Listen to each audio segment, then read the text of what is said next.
આજે કોણ આવે છે? ફુવા વીર માટે શું લાવે? ચોકલેટ લાવે. કઈ ચોકલેટ લાવે? કિટકેટ.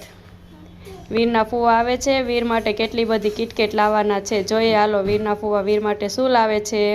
ઓકે ઓકે તો કહી દે. કોણ આવ્યું? વીર. ફુવા આવ્યા. વીર શું છે બતાવો. શું લાવ્યા ફુવા? કાટ તો ખરી. ઢગલો કરી દે. આટલું બધું લાવ્યા એ આખી મોટી થેલી ભરીને લાવ્યા. શું જોઈ છે એમાંથી તારે? બિસ્કિટ લઈ લે લઈ લે. કેટલું બધું મમ લાવ્યા વીર. જો એમાંથી તારે શું ખાવું છે? હે ઈ ભાવે તને? હે કોણ લાવ્યું? ફુવા.